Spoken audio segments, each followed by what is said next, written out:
So that is that. I'm going to start with some information about medicine, and then we're going slightly out of order just to save some time and transition time.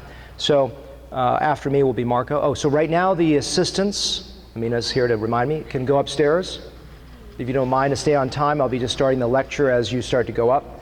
So it's important to understand how hair is lost. And this thing you see in every textbook about the Norwood hair loss pattern, memorize it, look at it, because the first few years you practice, you're not going to actually be able to see what is a natural pattern. You're going to say, oh, I can see a natural pattern. But I remember in San Diego, I was sitting next to a facial plastic surgeon, very well respected, and he goes, I can spot any hair transplant a mile away. I said, the gentleman in front of you has a hair transplant, and the gentleman next to you has a hairpiece. How do I know that? Because the patterns were not quite right. And you're going to develop that eye. The more that you work, can you hear me a little better? Oh, she's talking, sorry. Amina's talking. Okay, sorry.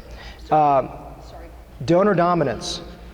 Donor dominance. This is, people ask, you know, this is such a basic slide, but it's got to show up at the beginning of this whole course for those people that don't know what this means. Essentially what this means is that hair that's moved from a permanent zone or area that's not lost, for example, the baldest man has a little horseshoe in the back of his head. If that hair is moved to the front, it will retain the characteristics of its donor site so that it doesn't get lost. Now, there could be some percentage of those areas that could be lost because it may not be 100% permanent. Some areas in the back do get thinned out, but in general, the principle of modern hair restoration is predicated on this principle, which is that hair that's moved from an area that's safe to an area that's unsafe will retain the characteristics and stay. Okay, that's the whole tenet of what we do as surgeons. And the problem is we're fighting a supply and demand issue where we're constantly having ongoing loss of supply. That's either because we're losing hair down into our usable donor hair, so what we thought was safe becomes unsafe. That's why it's very dangerous to work on a very young patient. And also we take away supply by doing transplants. And the demand, where the bald area was small, gets bigger and bigger and bigger. And so the problem with that is we're fighting a battle that's difficult. So where you have to work as a surgeon or as a physician here is to predict where further loss is so that you don't get in a situation where you create an unnatural pattern where you can't fix it because you don't have enough supply to fix too large a demand, and the person has this weird low hairline and everything falling around it. So this is where that skill is, to make sure you have enough demand today, enough supply today for the demand, but that you have enough for the future demand as well. This slide, hopefully it's not confusing, but a lot of people wonder, you know, male pattern baldness, is it just you have hair one day and you don't have hair? No, it's a transitional statement where you go from thick hairs called terminal hairs to thinner hairs called vellus hairs that are thin and see-through, wispy hairs, all the way to no hairs. Now, why is this slide so important? Because when you're at that vellus stage, you can help bring them back through medicine. So a lot of times people want to say, come on, I don't want to hear 20 minutes on medicine. Get to the point. Let's talk about how do I cut on someone. But if you don't understand medicine, you're missing half the picture, because these people can respond well, especially in that early phase. Or you'll hear at my last slide of this talk, some people shouldn't have surgery because they're too young. They're going to have too much loss, and you're going to have a pattern, as I was explaining with the supply and demand slide, where you're going to have too much demand and not enough supply to fix it in the future. So they could be a very good medical therapy candidate, and I'll tell you at the end how I make those decisions. But when you're at that vellus stage, when you're on the process of losing hair, these people can do very well with medicine, and so medicine is part of your arsenal. Do not forget that. Really, really focus on this. So I'm going to talk a little about theory of the medicine, but this course is practical. I'm not an academic person. I'm more of a pragmatist, and I want you to learn how I talk to patients and how we integrate all that. So there are 2 FDA cleared products. Now there's lasers as well. I have a talk I'm giving on lasers as well. But it's Finasteride and minoxidil. And now, actually, Finasteride can be used in postmenopausal women. We'll briefly touch upon that, but I think Dr. Rogers will go through much more in-depth discussion about that, so I will give some of that over to her. But the Finasteride is a pill, and minoxidil is a topical product, and it comes in 2 and 5%, and they're synergistic. So this is like what Amina taught me, a good expression, is like playing a piano with 2 hands. If you take Finasteride and you add minoxidil, you get a better result. Those that subtract one after years of use of both, they have a drop. So they work together, and I always try to tell patients it's like brushing your teeth. If you brush your teeth every day, it's not that hard, right? You don't think about it. If you take these medications and you try to not make it difficult for you mentally, you'll stay consistent with it. If you make these very difficult chores, you won't stay consistent with it. And so a large part of this is patient education. If you're not passionate about this, if you don't believe in the medicine, the patient won't either. So I believe in these medications. I believe they help, and they can be really helpful in getting your patients to where they want to be your best. They can even make your transplants look better. So that's very, very important to understand that. We'll talk a little about minoxidil today. 5% has traditionally been for men and 2% for women, although last year the 5% has been approved for women as well, just once a day. And we don't know exactly how this works. It's a potassium channel agonist. It helps to stimulate and prolong anagen phase, et cetera. But the bottom line is it helps to grow hair. It helps to stabilize hairs. So how do I use this? Well, one, I use it for just general hair loss, for male and female pattern hair loss. It helps take those vellus hairs, those hairs that are fragile on the way out, and bring them back in the population where they will slow down toward loss. So I always say, one, it will slow down further loss. Two, it will bring back some of your loss. And that's really what it is. It sort of brings that chemistry equilibrium, you saw that slide, back in the right direction. And that's why I believe this is very important. I also use it around the time of a procedure to minimize postoperative effluvium, which means a lot of times just from the act of transplanting, you can have shedding. And that's particularly prominent in women. So for every woman that I work on, almost everyone, I try to at least get them on 6 weeks of using minoxidil at least once a day beforehand. In the past, I would do like 3, 4, 5 months, and then I asked all my colleagues, and they said most colleagues of mine are doing about 6 weeks to 2 months. But there's variability, and you'll hear on Sunday, that's my other pearl, stay for Sunday if you can. If you have a flight that's early, please try to stay. It's an amazing day. It's a synthetic day. In other words, it brings everything together in a synthesis way, and it's really quite a critical thinking day. You're going to hear the nuts and bolts, and then you're going to hear the complexities on Sunday and how I do it, you know? It's over the counter, and the biggest thing with these products is if you stop using them, you lose everything you gained over the time you're on it. Then you say, well, how do I convince a patient to do this? You know, because no one wants to do that. But a way I say it is, there's so many new products coming out, prostaglandin modulators, genetic therapy, et cetera. Until that day comes, until you don't care about your hair, keep doing it. And if you put it that way and people say, look, this is the best technology we have today, then they will stay on it. So that's one of those things. Again, a large part of this is hopefully I have enough passion to deliver to you, then you can have that passion delivered to your patients. Because if you don't believe in it and you're like, yeah, medicine, it sort of works, I don't know, then the patients are not going to get that same knowledge base from you. And I think you're doing a disservice to them if you just talk about surgery. So large part of this lecture is not to teach you everything about medicine, because you can pick that up in a book. But I want you to hear the things that I say to a patient, and we're going to have a consultation that Vance will do, and you're going to hear live. And so a large part of this course is redundancy. You're going to say, I heard that 3 times. Good. You should hear it 5. Okay, and you're going to hear it from all different angles. And we've got optional lectures that we just added where you got another 40 lectures. And Marco couldn't even sleep last night, I saw on Facebook, because I only have him 18 lectures, 25? Something like that. Somewhere around 45.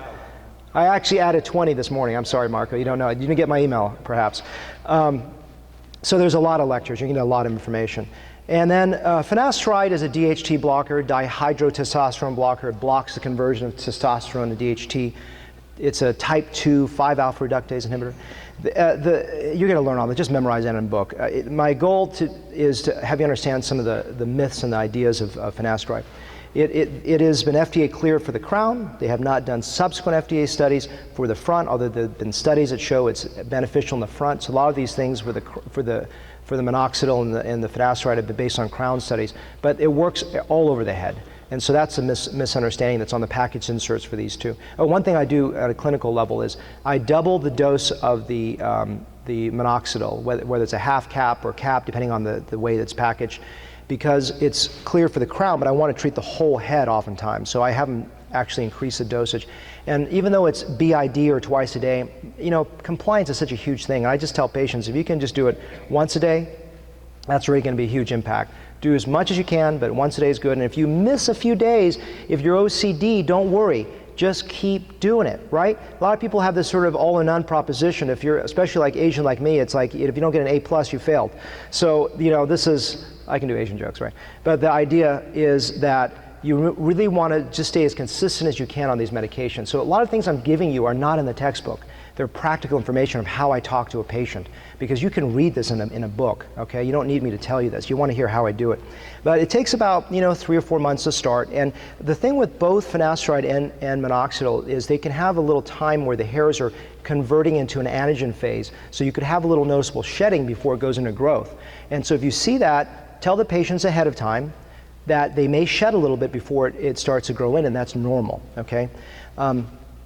It is teratogenic, so it's important you know that. This is something that women of childbearing age cannot take, can have a fetal abnormality in the male genitalia. So you can't do that. And if you have any crushed pills, you got to be careful with women that could take it. As I said, there's a Korean study that shows in a prospective blinded manner that actually is the 5 milligram dose, the Proscar dose, this is a 1 milligram dose, is actually helpful for women postmenopausally. I don't routinely prescribe it. I don't know how many of my colleagues postmenopausally treat it. Routinely? No? So most people do. Okay, so a lot of my colleagues do. But it is out there that it supposedly helps a lot. I don't do it routinely. And the problem now on the internet is, there's a lot of information about finasteride having permanent sexual side effects, or what they call post-finasteride syndrome, people that stop 3 months prior and they're still having symptoms from having sexual dysfunction, et cetera. I can't speak on the validity or the absence of this. I will say that I've had one patient in his mid-40s out of thousands of patients I've prescribed that complain of this. Obviously, one is too many. Is that ED that's based on what's called a Nocebo Effect. They've actually documented a Nocebo Effect, which means if you think you're going to have a negative impact, you will. They actually showed that when they counseled men on sexual side effects, they actually had a significantly increased incidence of it versus those that were not counseled on it, and it was statistically significant. But that's important. I'm not going to get through all the details of the prostate studies that were out there. But the main thing you need to know is that initial studies of prostate studies showed that there was probably a reduction in prostate cancer risk by 25% if you're taking 5 milligram dose for Proscar. And then they said, oh no, now we see that there is probably a higher predilection toward a higher Gleason score. In other words, it was selecting out for higher cancers, higher grade cancers, but if you took finasteride. And then subsequently they found, no, there is no link to this, there's no increased morbidity with prostate cancer when you're taking finasteride. Those are the sort of a quick overview summary I've glossed over just so you understand that. So when you read that, you say, that's important information I need to know. I'm going to read a little bit more about that and digest that information. I think those are probably the main things I wanted to say. There's probably a couple other important key points, which is recent studies have shown no increased breast cancer risk. People may read this online. It's important you tell them this. And there is maybe some evidence that people with a predisposed incidence of depression could increase their depression if they're taking this medication. So it's important that you need to tell them that as well. And so I actually have this thing from Bob Bernstein. It's in one of the books I wrote that goes through all the consents of things that could go wrong. Douglas, anything? We're good? Avodart, this is a type 1 and type 2. Out of my faculty, who prescribes routinely Avodart? Just have curiosity, raise your hands. Okay. About half, probably faculty there. I don't routinely prescribe it. It's a type 1 and type 2 DHT 5-alpha reductase type 1 and 2 blocker. So it blocks your level of DHT from 65% roughly up to 90-some% from finasteride 1 milligram when you're taking Avodart. So in other words, it blocks the majority of type 1 and type 2. And we really didn't go through phase 3 clinical trials here. We did phase 2 clinical trials, but phase 3 clinical trials were done in Korea, so it's not FDA cleared for hair loss in the US, but it can be used off-label. The serum half-life is about 10 times longer, so you got to be careful, especially if you're giving blood with this, because of the teratogenic effect if a woman has it in the bloodstream. In 2014, 9 countries, Argentina, Chile, Japan, Mexico, Philippines, Peru, Russia, Taiwan, and Thailand, looked at side effect profiles against finasteride and showed a similar profile. So that's something important to understand. I'm just going to roughly just go through these products. It's not because I want you to memorize everything I say, but it's important that you know what's out there outside of just the FDA cleared products, so you don't look silly when a patient says, how about blank? So Viviscal is a marine extract. It's used for really unstable hair loss, patients that are, especially women, it's more helpful for, and some people say this is useless, some people say it's helpful. I use it who uses this in their practice, the faculty? Okay, so I'm just curious, I'm taking my little polls here, so one person uses it. I use it as well. And there's 2 tablets, you take it for 6 months, it can help stabilize further hair loss. I'm not here to promote a product, I'm here just to tell you what's out there. The next thing is spironolactone. I'm not going to go through all the details of this, but it can be very helpful in premenopausal women. We're going to actually have a lecture on this by Dr. Rogers, so it's be very, very detailed. But that's something that I don't prescribe because there's a lot of issues with, since it's a potassium-sparing diuretic in terms of potassium levels, SIADH, et cetera. So I'm a simple surgeon. I send this to a dermatologist who can do a better job at making sure this person's a good candidate. But this is very helpful both for treating acne as well as for helping with female hair loss, especially premenopausally, and it can be easily combined with minoxidil. Biotin, you probably see a lot of this. Does it work? Who of my faculty use Biotin here? Routinely prescribe it, or not prescribe it, it's over the counter, but Scott? Okay, so it's good. So you hear, we have different ways of doing things. I don't routinely ask my patients to use it, but you can get this on Amazon and you can get it on wherever, Saw palmetto is a herbal extract, and it's been shown to help with BPH, benign prostatic hyperplasia. So the thought is will be helpful with hair loss. And Journal of Alternative Medicine in 2002 found that it was helpful, but sometimes people say it doesn't help. So I've heard one of my friends say you have to take a pound of this to actually equal to be effective. So there's so much debate and discussion of these things, and I think it's just important that you know about these products more than anything else. Nioxin is a shampoo that may or may not help. Again, these are just things that people are going to ask you. I personally don't ask patients to use it, but if they're on it, I say, let's do it. And I don't have a problem with it. If it helps, you feel it helps, go for it. Laser therapy, we'll have a whole lecture on this. I'm not going to get into this, but it's up there just so that you understand that it's one of those things that can be very helpful in your armamentarium. You probably saw on one of those big news shows about PRP injections. That's something that could be very helpful as well. I have a whole lecture on that. So this is just an overview, okay? And the thing that sometimes people forget is camouflaging products, because it helps. I have 23-year-old patients that are depressed and they're on medicine and they have a date to go out on, and I put a powder in their hair and they go, oh my God, you see the smile. Or you have a woman after surgery and they start getting all this shedding and they go, oh my God, I can't go in public, I've got to wear a wig. You put a little powder in them, they go, oh my God, I feel good. So this is a good complementary alternative. Or let's say you get a great hair transplant result, but they want more density, they can't afford another surgery. This can help. So don't forget there's things outside of surgery. And the goal of this talk is not to make you understand everything, but to give you a good overview of what's out there, and then you want to counsel the patient appropriately. Not everyone may need this. Not everyone may want this. And this is just a good therapy that's out there. Women that lose hair, it's much more than just giving them some minoxidil, or if they're postmenopausally 5 milligram finasteride. You got to look at what's going on, and we have a whole talk on this.